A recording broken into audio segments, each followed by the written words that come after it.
everybody. Welcome to a pop-up short notice edition of Vikings Report Rewind. I didn't think we'd be able to get one in this week, but I made it back from the East Coast, Alexandria, Virginia, for a wedding. Congratulations, Courtney and Giovanna, my cousin, and his lovely bride, Jovi, got married this weekend. I made it back. So we're going to do a quick recap show of the Vikings curb stomping over the Giants. As always, I am Ted, and with me are my two Hubble co-hosts, Christopher Gates, who runs the Vikings SB Nation website, the Daily Norseman, dailynorseman.com, and Drew Bunting, who runs nothing. Drew, how are you? How are you guys doing? Hell of a win yesterday, man. It was great. It was a great show. Oh, yeah, it was. It was nice to not have to completely stress out for the entire fourth quarter like we do every other damn time this team wins a football game, wasn't it? Yeah, that was in 54 years of watching the Vikings. That was the seventh no-stress game. So I want you youngsters out there, get ready. They don't happen often. So that was number 7 for me in 54 years. I think I saw, Chris, and correct me if I'm wrong, that was the Vikings' biggest margin of victory since they beat the Chargers in like 2018 or 2019. Yeah, 2019, it was that game down at the soccer stadium in LA before their new stadium got built. I was at that game, and like 80% of the stadium down there was wearing purple. It was pretty awesome. I'm not gonna lie.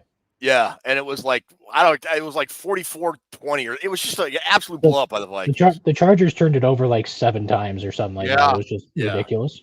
I too want to start the show and say welcome to everybody out there, and congratulations to Courtney and Giovanni and Giovanna. Yovi. Let's not screw her name up. Let's not make fun of it. She's an awesome gal. That's what I said. Giovanna. Okay. Giovanna. All right. Okay. It's not like her name is Naylor or something. Hey, knock it off. That was a great Viking game, and I think it's the best game KOC's had since he's been here. Yeah, I think so. Real quick before we get into the game, and we do want to talk about it. Head on over to Purple Pain Forums. That's purplepainforums.com. Our home on the internet where you can catch our shows. Join some contests. They got their annual Pick 6 contest going on. The rules are explained in the top of the thread there. I didn't get a chance to join. They've got a great mobile site too, and I just forgot about it. I'm gonna join the contest again this year. Great prizes if you win it. Also head on over to Daily Norseman Chris's site. That's dailynorseman.com for all your Vikings news and information. About the Vikings game yesterday. So we were talking about this during the game yesterday.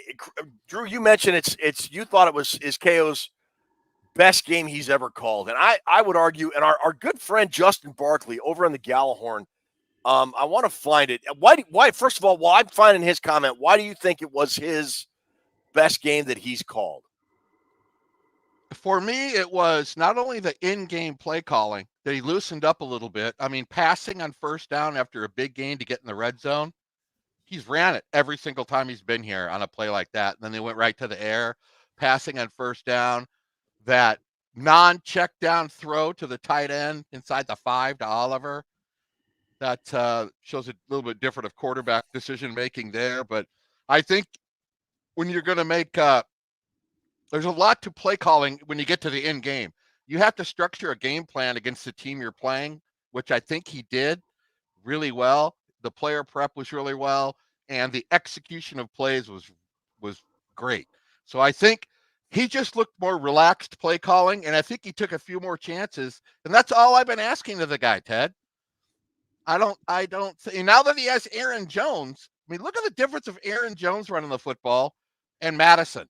So I just feel I kind of feel KOC was in that groove.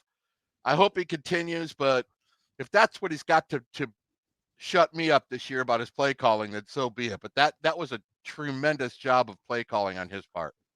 You mentioned that non-check down throw, and this is kind of the comment that Justin Barkley made. He said, I have a theory reinforced yesterday by both Atlanta and Minnesota that Cousins is demanding and difficult as he is intelligent and meticulous. I'm pretty comfortable stating that Cousins' play style severely limits his coach's ability to innovate. If I'm right, we should see some improvements in this year's play calling and even more next year with J.J. McCarthy. And I said this to you guys yesterday, Smart guy. And Chris, and if I'm wrong, you guys tell me I'm wrong. But I was watching when I could pop in and see the game yesterday. And Chris, you brought up two plays, and those were two plays that I was thinking of specifically. One was their first touchdown drive. And Drew, you just mentioned it was the throw to Josh Oliver that set the Vikings up 1st and goal inside the 5. If you look at the play, the Vikings were on the 27-yard line. And if you look on that play, there's a receiver that does an in route that is open on about the 15. Now, I would contend, and I'm not sure who the receiver was. I want to say it was Brandon Powell, but I can't tell. My eyes aren't that good. But that receiver was cutting in and open, and I'm not sure what down and distance it was. I want to say it was 2nd down, but I'm not sure, Chris, if you could correct me if I'm wrong on that one. Yeah. But I would contend that early in the game with the Vikings only down 3-0, and I still believe it was the first quarter, that Kirk probably would have taken the check down to whoever that in route receiver was and made it a very manageable down and distance for 3rd down. But Sam Darnold, with the more aggressive approach, throws it into close to double coverage, a little bit more inaccurate than a Kirk Cousins throw, but Oliver goes up and gets it, bang, 1st and goal, and then Aaron Jones goes around the edge, hits the pylon, and scores, and the Vikings go up 7-3. And he scores on a run that Alexander Madison could not have made last year, I also contend. Absolutely not. No. And the second play I was thinking of, I'm sorry, on that Oliver run, it was Aaron Jones that was open. He snuck out of the backfield, and he was open 5 or 6 yards, and he probably would have got another 5 yards on the pass. Yep. The in route I'm thinking of was on the next drive when the Vikings went 99 yards. Yeah. When they got pinned deep, and Darnold threw it deep to Justin Jefferson. The in route, I think it was Powell that was open, and Sam said, no, I'm going deep to Jefferson, because if you're going to score on a long drive, you have to have chunk plays. Yes. And he hit Jefferson on that chunk play that got him across midfield. They were down on their own 15, I think. And he hit him for a huge gain, and that led to that 4th and goal. Great call, by the way. 4th and goal touchdown pass from Darnold to Jefferson. So again, even they were up 7-3. I think Jefferson. I don't think Kirk throws that deep pass to Jefferson because he had high-low coverage, and you had to have a perfect throw. And I think Kirk. That was a 2nd and 15, and I'm almost convinced that Kirk makes the throw to Powell, break it on the in route to make it a 3rd and 5 and 3rd and 6. But that's just me. So tell me your thoughts on that one. No, I agree with that. I think a lot of it might have to do with, I think Darnold, as far as pure arm talent, probably has a better arm than Kirk Cousins does, and he actually believes in that arm talent more than Kirk might believe in his. But yeah, I don't know if it's just the mentality that Cousins has or what it is, but I don't think he makes that throw to Jefferson on that play. I think I don't know if he'd be able to drop it in the bucket like that either, to be honest. I know he's got the accuracy, but yeah, I don't think he takes that throw. But, one of the things we talked about last week as well, previewing the game, is, and it's something we talked about during the Zimmer era, when things went bad early and then they would start to snowball out of control and things would go to crap all of a sudden. The Vikings get the Giants to go 3 and out on the first drive, and the first time they get the football, Aaron Jones runs for nothing, and then Dexter Lawrence just smokes somebody and takes down Sam Darnold. And then on 3rd down, we check down to C.J. Ham, who coughs it up, and the Giants are sitting on the 20-yard line. Under the Zimmer era, under Zimmer, there's a chance that could have gotten out of control, but no, the next drive, the Vikings said, whatever, we're not going to lose this football game. And, they had, that was an impressive first half as we've seen in a long time. I think Sam Darnold's first incompletion came with like a minute left in the half or something like that. He was on. It was just the redemption tour has started. Right. So, and I want to talk about this comment that Big Hig that Ruby put up from Big Hig. The defense balled out. Rip Van Winkle, that's a great nickname, by the way. Turner, Patrick Jones is second. Blake Cashman made some plays. How about the guy we got from Buffalo? It's been a long day. Harrison Phillips. Harrison Phillips, thank you very much. I would say had the best game since he became a Minnesota Viking. Everybody talked about the Vikings, the players the Vikings lost, specifically Danielle Hunter and Kirk Cousins. And I brought up those two plays not to bag so much on Kirk Cousins because he is very, very capable of making those throws that Sam Darnold made yesterday. But I would contend that Kirk wouldn't make those throws until he absolutely had to make those throws. If the Vikings were down or it was the fourth quarter in a close game. Darnold has confidence in his arm and confidence in the play that's called and the belief in his ability to make those throws early, and he did.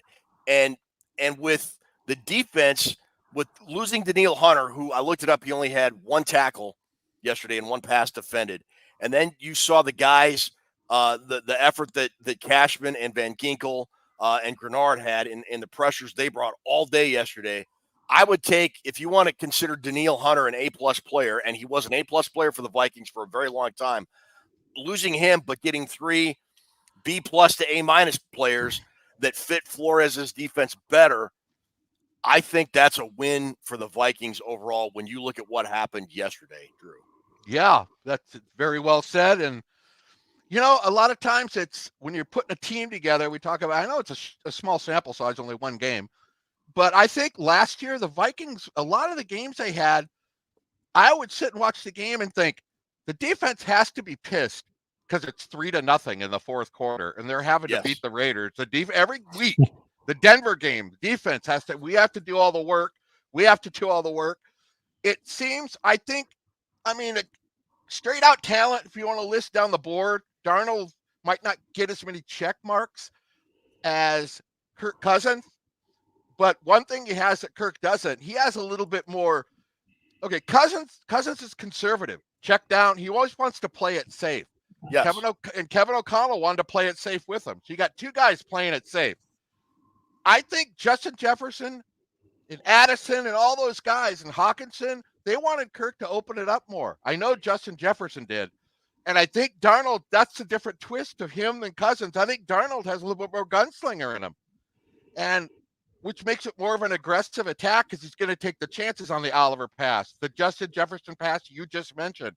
He had a bunch of plays like that where he's, that fourth down call, I thought we were going to kick the field goal, but what a hell of a pressure pass that was. Maybe we need to give Kevin O'Connell some quarterback whisperer credit at some point. He turned Kirk Cousins around, made him a lot better at quarterback, and look what he's done. And I know it's a short sample.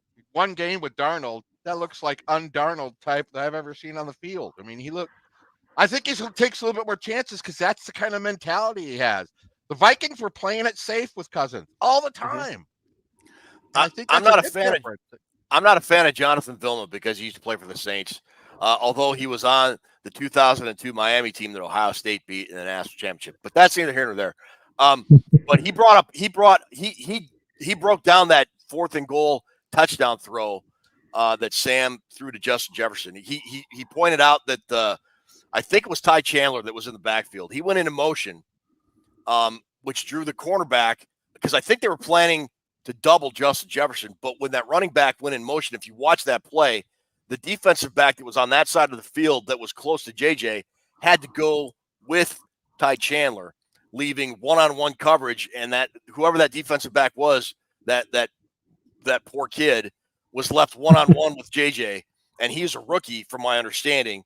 And Darnold said, that's just like taking candy from a baby. Yeah. And that was a great call, great formation, and got your best player one-on-one right against the one guy you probably wanted him one-on-one with in that situation. Yeah, and I think Ruby summed it up because when the play happened, when they were getting ready to go for it, I said, I don't like this. I want to kick the field goal up 10-3. That's what I called. So I was like totally against the call. And Ruby says, well, probably if you're any other team in the league, but when you got Justin Jefferson, you can do stuff like that. Yeah. And I thought that's pretty true. She was right. That when you got him, you're you're set up more to pull off plays like that. I mean, that's why you got that guy.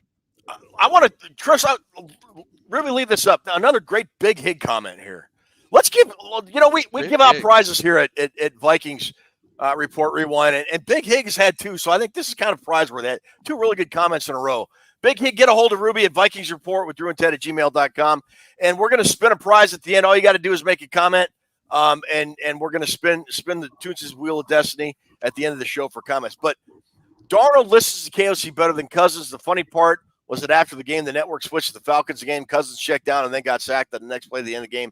I didn't see the Falcons game. Can't comment on the first part. But Darnold listens to KOC better than Cousins. I don't know about that, but I do think that Darnold is a guy that is more willing. I don't know if he listens to KOC better, but he is willing to go to the primary receiver more than Kirk may have been. I don't know. What are your thoughts on that comment from Big Hig there? I think that makes a lot of sense to me. First of all, I do want to say, from what I saw of Cousins yesterday at the Falcons game, that dude's clearly not healthy. Oh, really? He couldn't. Like, I don't think he moved out. I mean, he didn't move out of the pocket much anyway, but I don't think he moved out of the pocket one time. The Falcons didn't run any play action. So, yeah, just the bits and pieces I saw of the Falcons game, that dude's clearly not healthy, but he's in Atlanta now. So, but as far as what you're talking about with Sam Darnold, I think, yeah, he's got more faith in, we already mentioned his arm, and guys like Jefferson and Addison and so forth.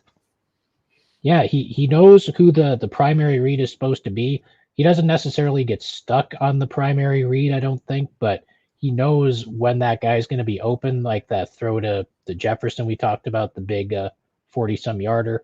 And yeah, he's willing to just rip it on throws that I don't think Cousins was really going to be looking for.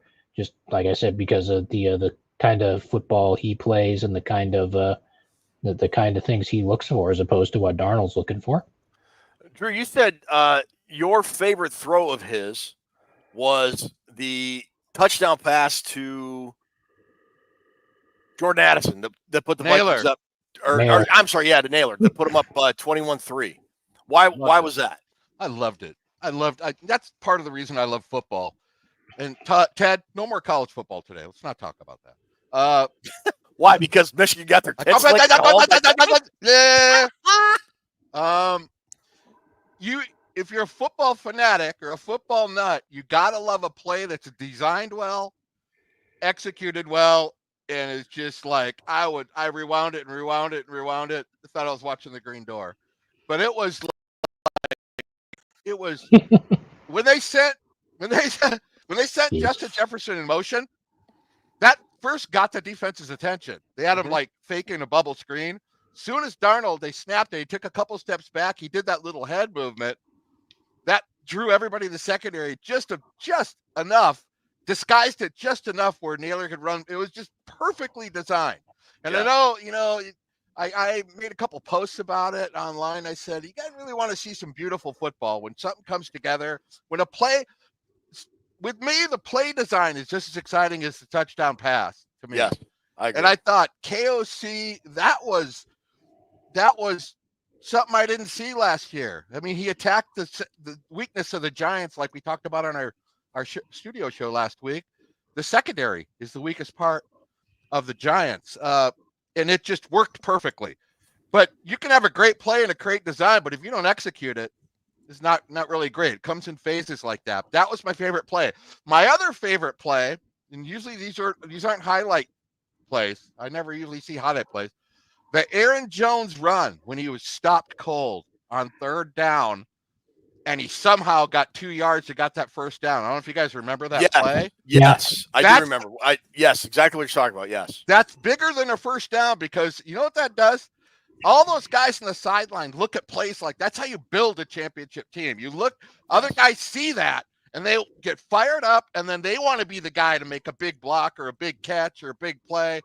And when he comes to the sidelines, he's just going to get that. That was not a big flashy play, guys, but to me, that was probably one of the most important plays of the game because he had nowhere to go, and he figured it out and got the first down. Yeah. But the Vikings were passing on first down. They're passing in the third quarter on first down. They weren't doing that last year. They were trying to run the clock out in the third quarter with a 4-point lead. They look different, but that Aaron Jones run was fantastic. I loved it. And I love the combination of him and because Chandler's a little bit more burst and speed. I love the Chandler and Aaron Jones combo. I do. They made a really good combination yesterday. And I want to go. There's a couple great back-to-back quotes here from Jay Johnson and then Doc Proto, and they kind of complement each other. Jay Johnson says maybe Darnold listens better because of the humbling he has received from being on some bad teams.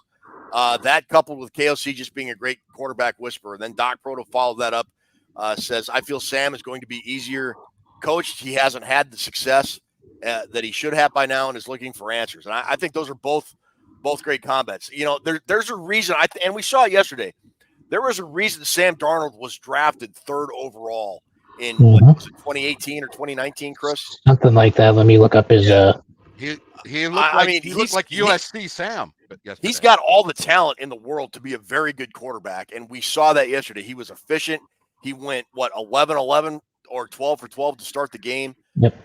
Threw the ball to multiple receivers. I mean, he didn't get focused on one guy. He did not let early failure on offense. You know, you had that they had multiple penalties. Both teams looked bad early with penalties. The Vikings had that ham turnover. He got sacked. He didn't get flustered. They came out that second drive, and he was Sammy Darts, man. He was the guy that everybody thought he should have been coming out of USC. That was 2018. He was number 3 overall behind Baker Mayfield and Saquon Barkley. He probably got in the huddle and said, everybody's looking at each other. We're on our own 1 yard line, Ted. And he said, are you shitting me? I've been on the Jets and the Panthers. I've done more 99 yards. I've started, and kept everybody loose like that. That's probably what he said, because that would be a funny thing to say is I've been back there with those teams so many times. I'm probably the most experienced 99-yard drive guy there is. Here's a good question for you, Drew. Do you think Aaron Jones is on a play count to keep him healthy? This is from Trooper 88. Really good question. I am still nervous about him getting dinged up. I am. And one of the things I mentioned to Ruby as we watched the game was when Chandler was in there in the fourth quarter, I'm saying this is how you keep Aaron Jones healthy every week is by spelling him. When the game's in hand, every Viking game they have in hand, I mean, that's very rare, it seems like, having a double-digit lead. Aaron Jones needs to leave the game and get the other, because you need to. That's a good point, and I agree with the guys. Say 100% he needs to split the time with Chandler, not because of talent, but longevity. I agree, Chris. What about you? No, absolutely. I think he split the snaps pretty fairly evenly with Chandler. I think I saw Jones got like 55% of the snaps, which is probably just about right for him given the injury issues he's had over recent years. So got to keep that guy fresh because he showed yesterday he's still got everything that you need to be a starting back in this league. But they need to use Chandler a decent amount as well because he's a capable back. He's got receiving ability and whatnot. But they kind of need to keep Aaron Jones on a pitch count, I think, for most of the years, so that it's nothing bad happens to him. I will say there was very little drop off between Aaron Jones and Ty Chandler, though. I thought when Ty Chandler was in, he ran the ball very well too, though. Yeah. And reading the comments, they're asking when the last 99-yard TD drive for the Vikings was. That was Let me guess. Was it Farrat to Bernard Berry in 2008? It certainly was.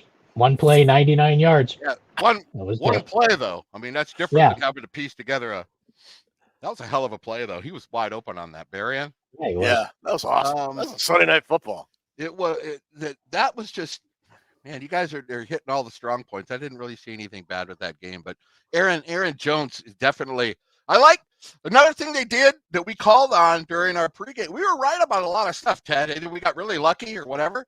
Yeah. Notice they were trying to run to the perimeter away from Dexter Lawrence.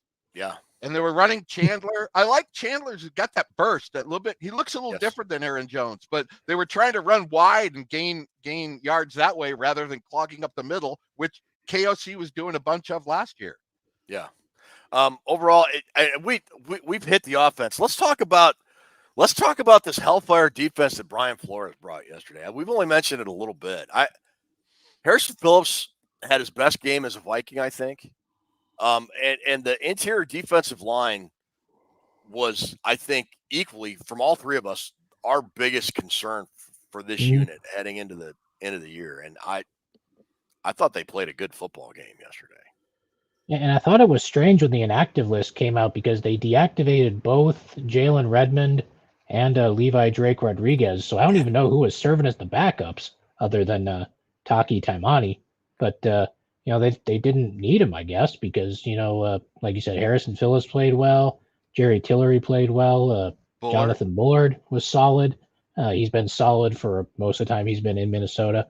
But I want to go back to something Ted said earlier about the difference between what they had last year and what they had this year. Last year, the pass rush was hope that Daniil Hunter can beat his guy and get pressure on the quarterback. And if he didn't do it, nobody else was going to. But I think it was the Vikes fans. Yeah, Vikes fans account on Twitter that said basically what Ted did. Last year they had one A+ player, and now this year they've got numerous, A-, B+ guys that the defense actually has to account for.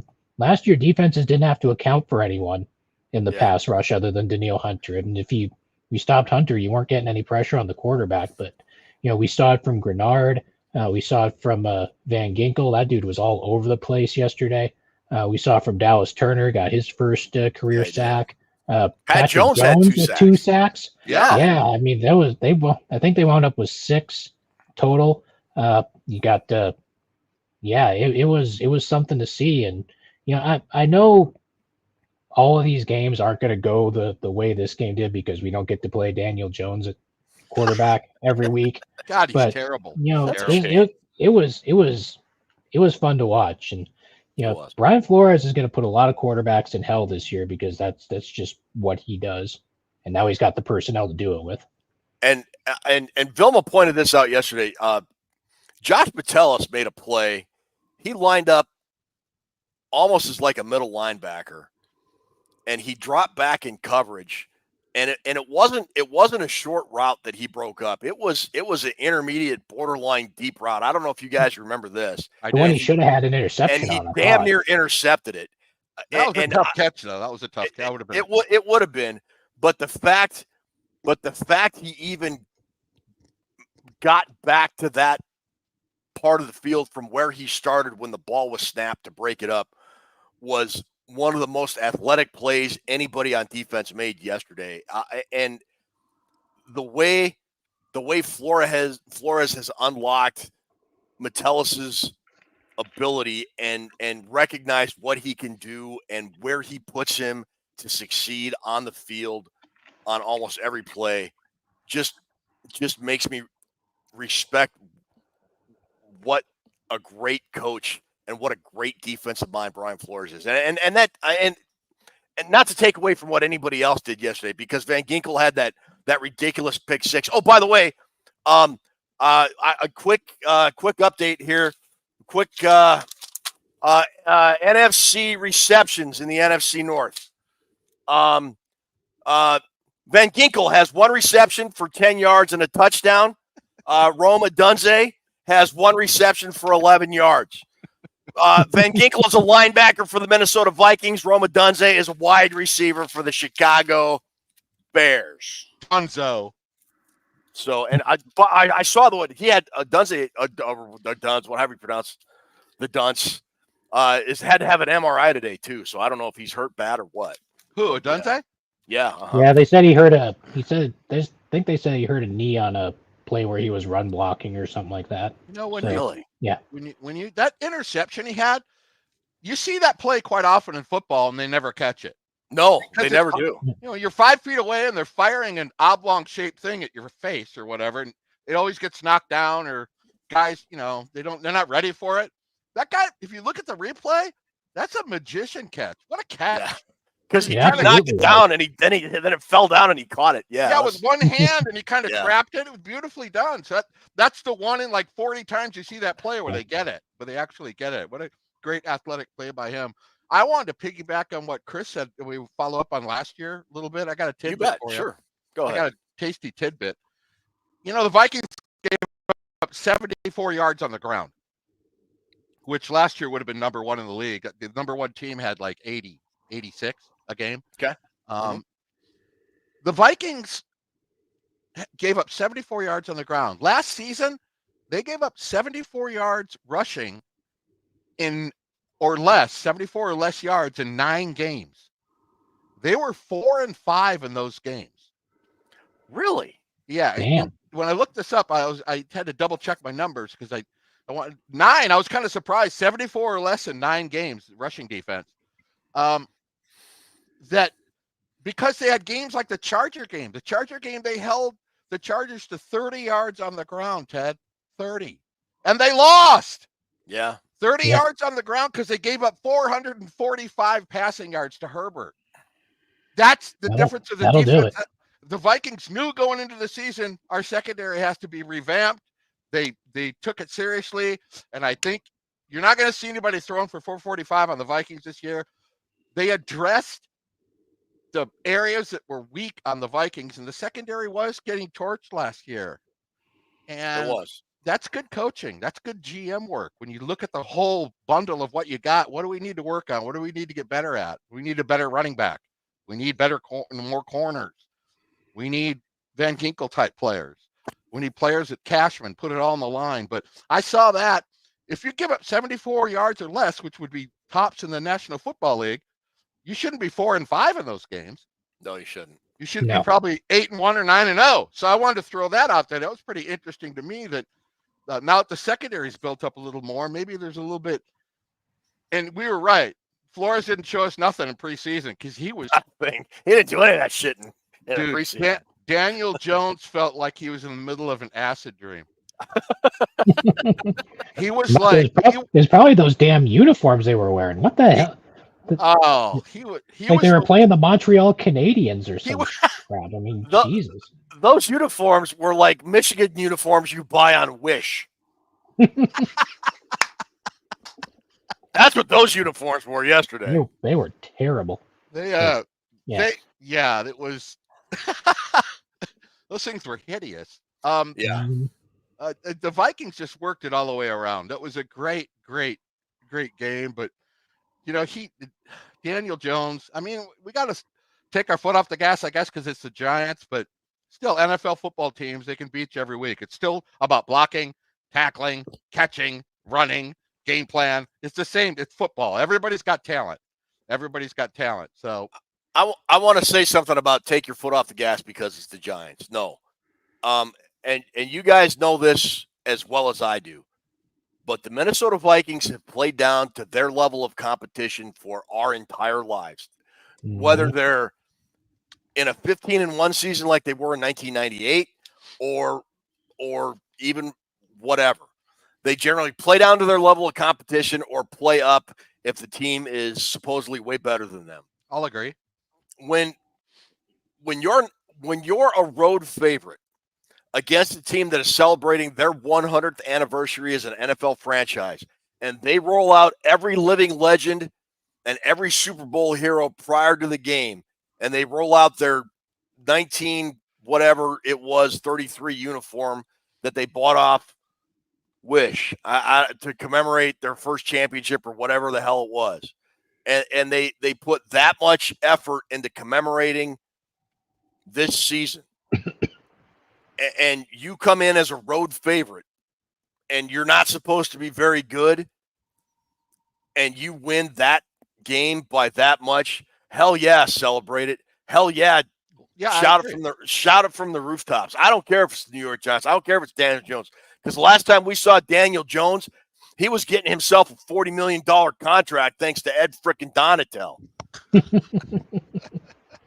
So no, he's got to be funneling 10% to Donatel. I mean, there's no other. I mean, God, Donatel's in the Cayman Islands somewhere on the beach with a 8-digit bank account thanks to Daniel Jones. I mean, yeah.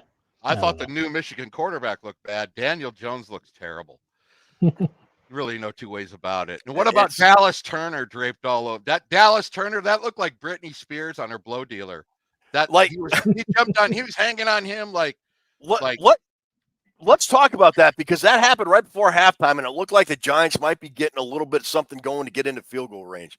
I mean, how many times yesterday did the Vikings make a play right when it felt like the Giants might be getting something going? Like 4 or 5 times. Yeah. And how many times, and let's talk about going for it on 4th and goal and scoring a touchdown instead of kicking a field goal. Or Harrison Smith picking it off in the end zone when the door was still maybe slightly ajar, because that was still, I think, early in the 4th quarter or whatever.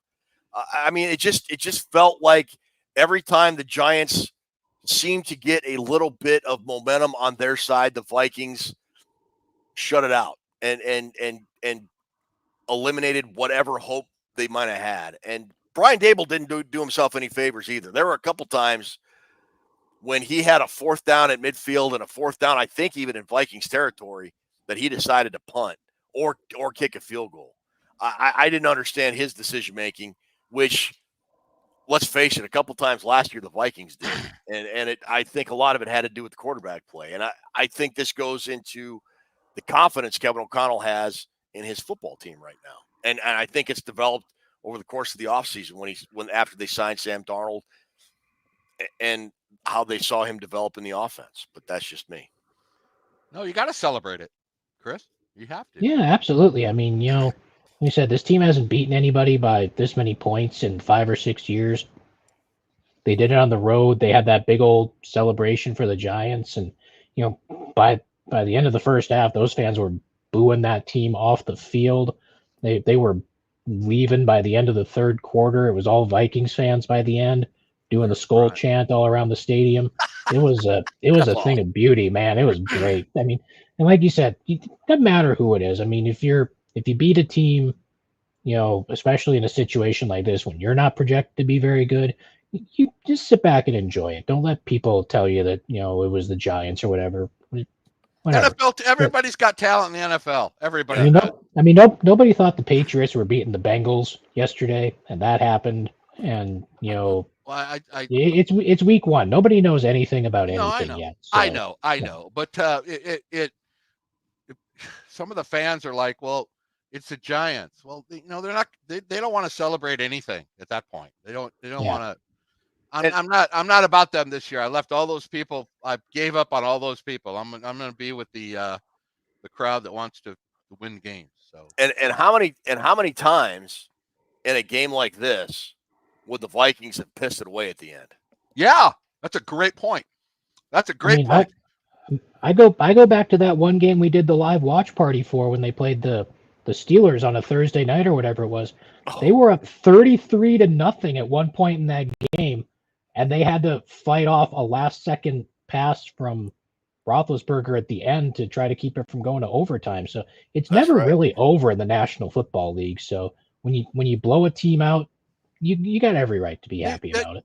This team, Ted, that we saw yesterday is not losing that Chargers game. They're not losing that Raiders game 3-0. Nope. They're not losing the Buccaneers game. They're not losing the Buccaneers game, and they're not losing that game in Denver. I'm telling you. Not losing the Bears game on Monday night that I took my grandson to.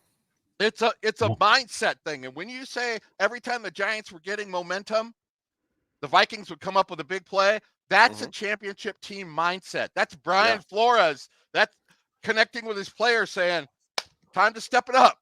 They've had 3 good plays in a row. Time to shut them down. That's a mindset. You get that on offense and defense, then you got something. And also, tell that idiot from the universe, I know he's a Golden Gopher, that Nubin guy, settle down, dude. Your team is getting trounced, and you're jumping around like you just won the Super Bowl. Nubin, that safety, he made 1 tackle. He tackled a running back or something. He's doing the Dougie, spinning around like he's breakdancing and shit. Oh, is he like the Dwayne Rudd of the New York Giants or something? I didn't see that. It's the most embarrassing thing I ever seen. And Ruby's going, somebody tell him what the score is, because he looks like a dope right now. I missed that.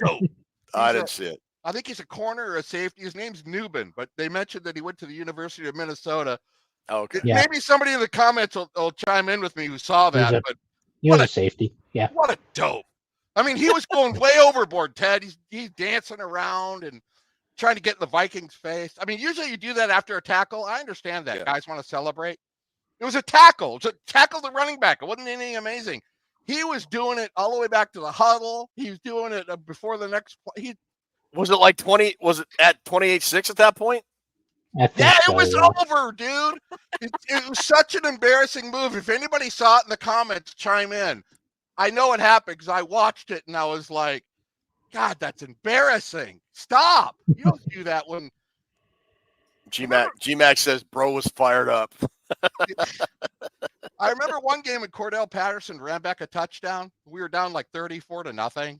Oh, that was against Seattle, I think. Yeah, wasn't it? Seattle at TCF. He ran back a touchdown. Yeah. He's doing the Dougie and the worm. He's jumping around. I'm thinking, fuck, come on.